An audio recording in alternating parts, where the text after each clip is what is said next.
Bernie Gallerani with Bernie Gallerani Real Estate with Kylie, who's one of our coaches. And we thought we would do a video just to talk a little bit about maybe some of the struggles that agents have. And so Kylie, who does not only our coaching for our agents, but also does our lead auditing within our company. And so I guess the question that I want to ask you is, let's look at the industry as a whole. We have 15,000 agents in Middle Tennessee. What is the biggest challenge you think all agents deal with getting in the business? Deciding to get in the business or maintaining success in the business? Well, they make a decision to get in the business first under what pretenses? Like they believe it's maybe easier than it is, right? That's probably how most careers are a lot harder than most people think. Yeah. So what I mean, they make a decision because they think it's going to be fun, right? A little bit like that. Or they think it's going to be fun. Flexibility. They can have control over their schedule, their life. There's freedom. There's no cap.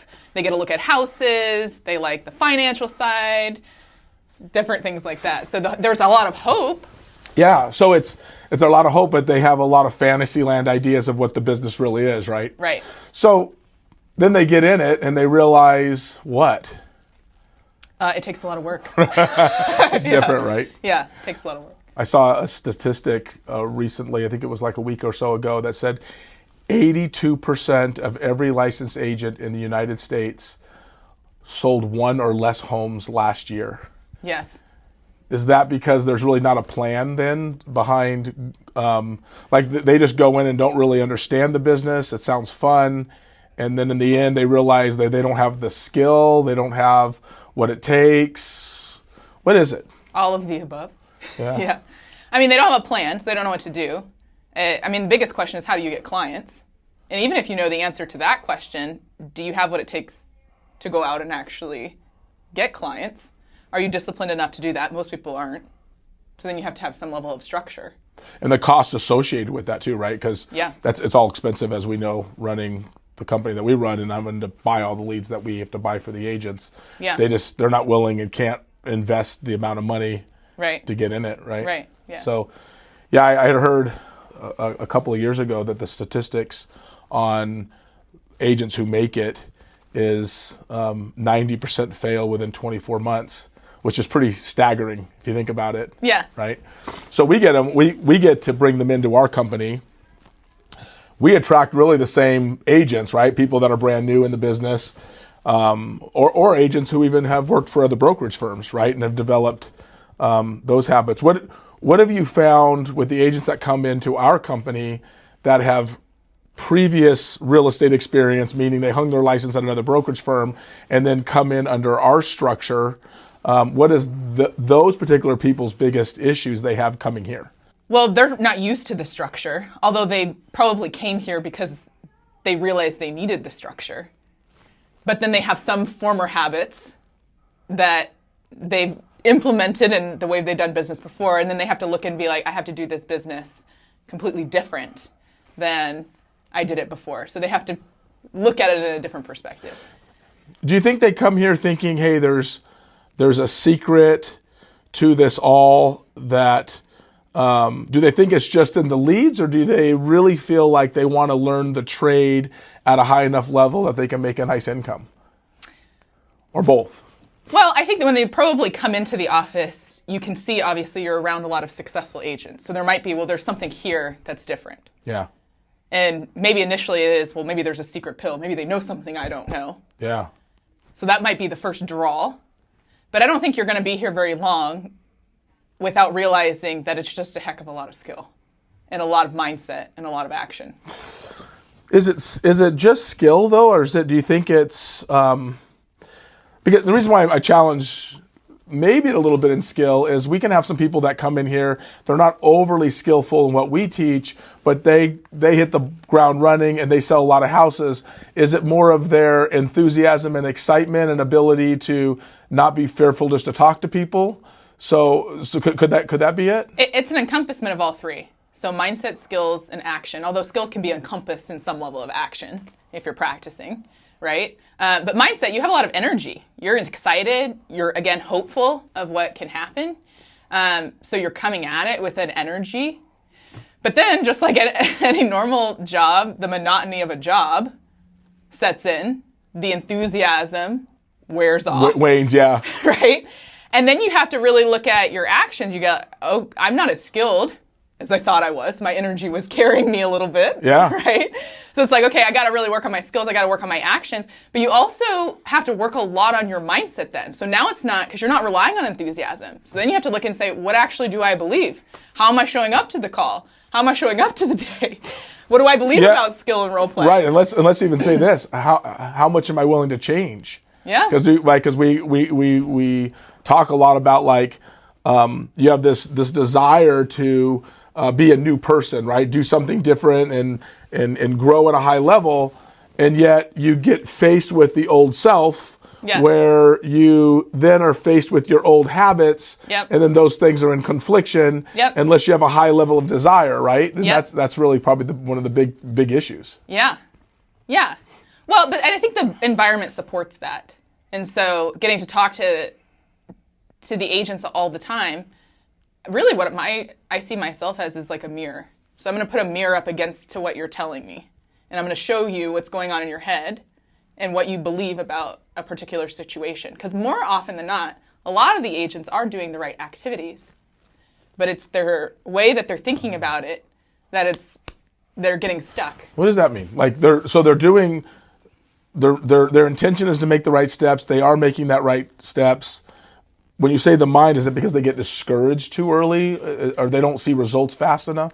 They get discouraged, they don't see results fast enough, or they have just their self-talk and their ability. So one agent I was talking to this morning, I mean, he has a habit of thinking, I have a really hard time getting traction in life. But he also has a belief that he works really hard. So you can see that he makes more calls than most people, but he doesn't have any traction. Right? So how do you help? What's his solution in that? So his is not an action thing. He needs to literally look at his thoughts and challenge them every day. Oh. And he has to go after the thought that's causing the problem. So the thought in his head that's causing the problem is, I don't get any traction. Do you think, is it a confidence? Okay, I love this. So so he's doing the action, which is key. Yep. Is the problem in his conversational approach to the people he's talking to? Like there's not a lot of confidence in his ability to make somebody feel good about any decisions that they're making? Because he is not feeling good in himself. Oh. So he doubts himself. He doubts his ability that what he's saying actually provides a lot of value for other people because he doesn't believe it in himself. Correct. Yeah, coaching people is an interesting dynamic, right? Because everybody comes from. I've said this for years. I'm like, you have these when a man and a woman get married and they have their different belief systems because they had their different how they were raised. Their parents were different. Their environments were different, and then they're like these little tornadoes, and then they meet each other, and then they either dance really well or they don't. But either way, there's going to be some friction in there, right? Yeah. And that's what it's like coaching people. Yeah. So what's easier? Is it easier to coach a person who has had real estate experience with another brokerage firm or somebody who's brand new in the business coming in? They each have their pros and their cons. So an agent that's coming in before, it's like they have a little bit of real estate experience. So, and they might have a pain point, which not to say that someone who is just coming into real estate doesn't have a pain point. They can as well. But a lot of times they'll come here after they've failed several other places. Yeah. And then they can't. And so then they're finally like, okay, they're ready to put in the work. Right? Yeah. You look at that with one of our particular agents, and she had a series of failed attempts, and she's like, this is my last shot. Yeah. So she had a mental energy, again, coming in that's like, I got to give this everything. I can see the possibility here, so I'm going to do that. So that's the advantage. The disadvantage is they probably have some bad habits and some ways of doing things in the past that they have to come face to face with to break, to realize that's not going to help them move forward. An agent that's brand new, you have the ability to mold them in some form or fashion, but they also haven't failed in another place, right? Oh, that's fair. So then you can look at the environment and be like, well, this is tough, or the structure is, I don't necessarily want the structure, and I have the structure. And there can be a little bit more of a mental negativity because you haven't had it worse.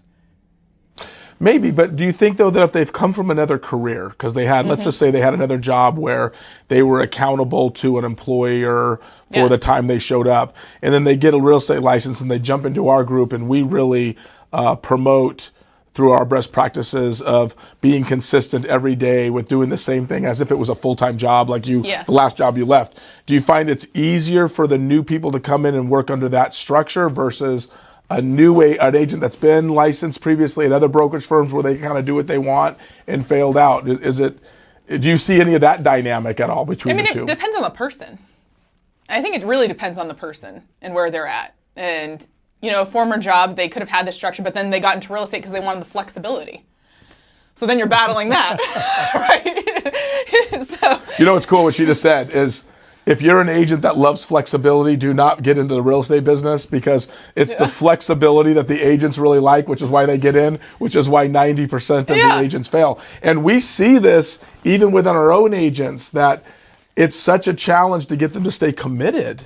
It's really no different than a regular 40-hour job that you have to show up, or you should show up at a certain time and then stay until a certain time. But we don't really, in our team, in our company, we do a good job at really explaining this to people. But in most brokerage firms, they don't really care. We actually care that they grow. Well, I was actually listening to Jocko Willink, the Navy SEAL guy, yesterday, and he was talking about discipline, but he was talking about it within the Navy. But he's like, one thing that's really cool that the Navy SEALs particularly do is they create a lot of structure, but then they give you freedom on the weekends. But they put like a timed run on Monday morning. So what they're trying to see is, how do you behave in a disciplined way when you actually have freedom? Wow. Right?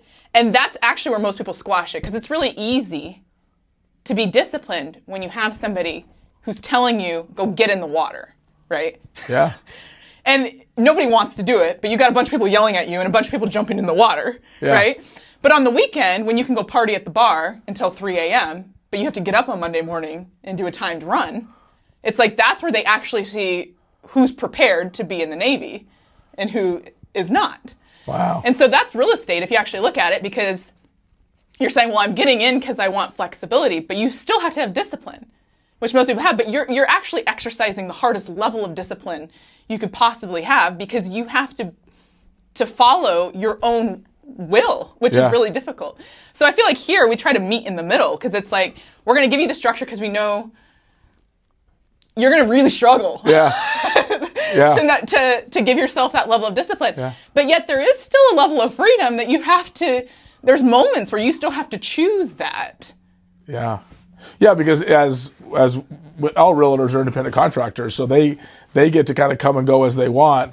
And what's interesting, and what Kylie is saying, is when you give them freedom and you don't really give them a level of best practices that successful agents have, then they're never really successful. Right? We've never really seen an agent. I've never had an agent that comes and goes out of the company as they please. If we struggle in that, they usually don't make it on the team or don't have a high level of success. However, we do have agents who are disciplined automatically, who we don't really have to hold accountable. They just come in at the same time, and those are the ones that actually do really well, and then they love our structure, right?